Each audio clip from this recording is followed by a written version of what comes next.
Candle Lawns refers to graveyard actually, and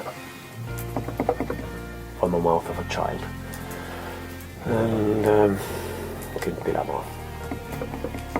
it's a track that I wrote, and I actually remember when I wrote it because that we were mixing Stones Throw Her Name album in Helsinki and talking with my buddy in America, and I wrote this song for his movie project.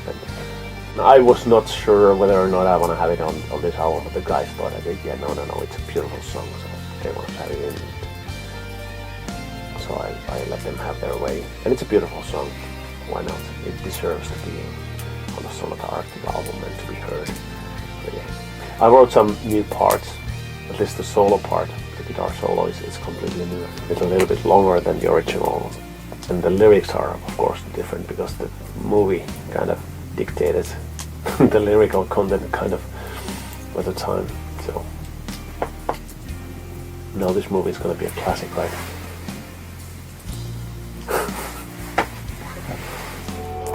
Opening guitar solo melody. It's from the 80s super hard rock bands. Really emotional. Elias nailed it really. Candle Lawns was the second ballad for the album.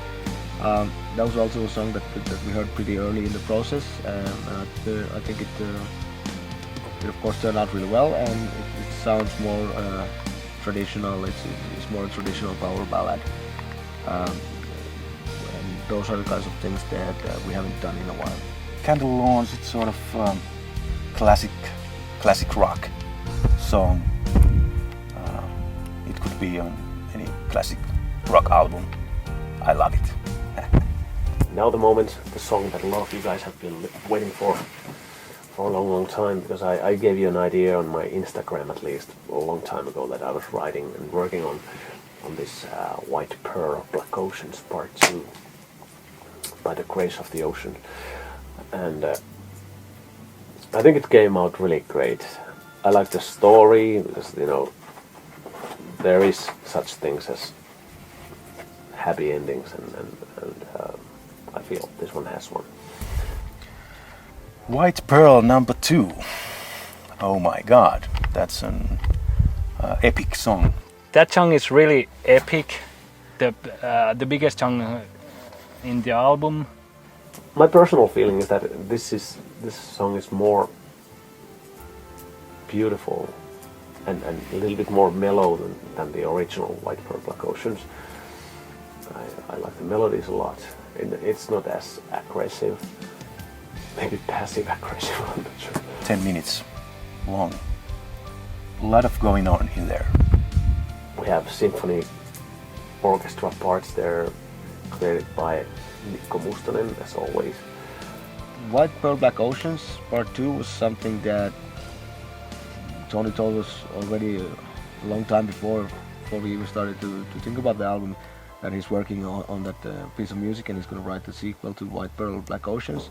And that of course got us really excited, and luckily the song was also really great when we heard it, and then spent some time working on it. Of course with the longer songs you have to work a little bit more, but this time it was really easy for me because I played the piano, and I think that's mostly it because Mikko Mustonen did the orchestration, so it wasn't really too much for me to do on that song. I don't know, in many ways it's just perfect. I was thinking it was supposed to be the album ender. It would have made a lot of sense, but then I came up with this other song that kind of took the spot. Track number 11.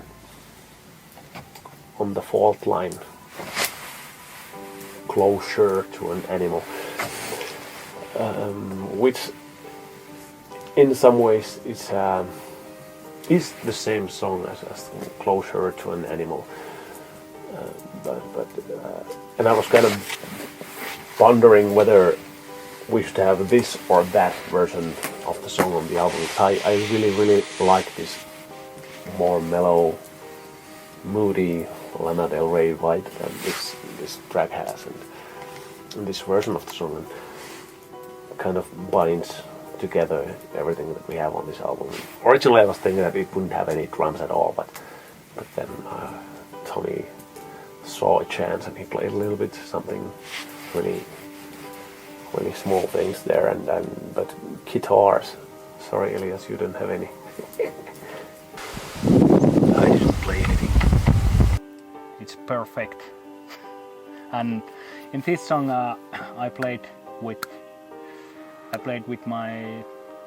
myself. No, I used my fretless bass on this song, and it was cool.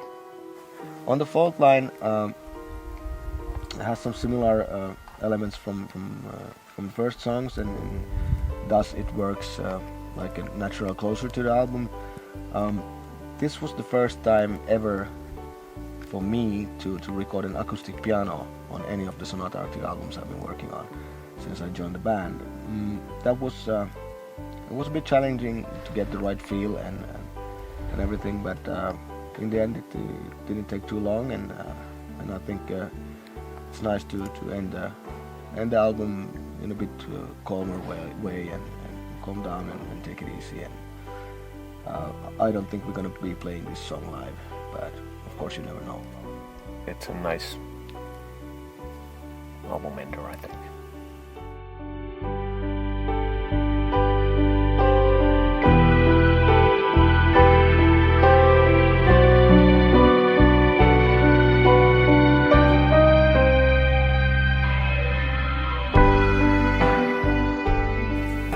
But there you have it, all the songs.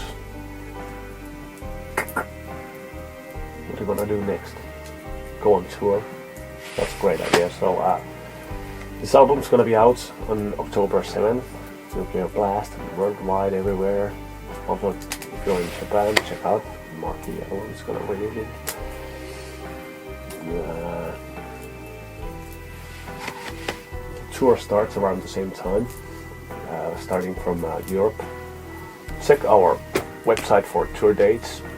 First Europe, then later before Christmas, starting from November or something, 5th, 6th, around that time. The North American leg of the tour, it's a long one, 7 weeks as well, I think.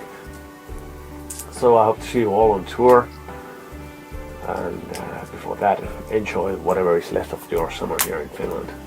It's not much, but it's still so pretty. Isn't it?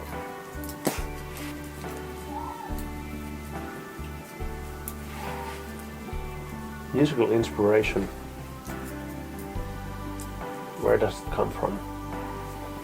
From this album, The Ninth Hour. I suppose all I have to do is open my eyes and my ears and take everything in. It's all here.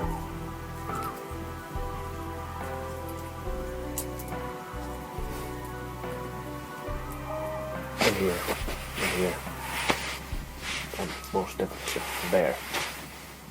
Thanks for being there.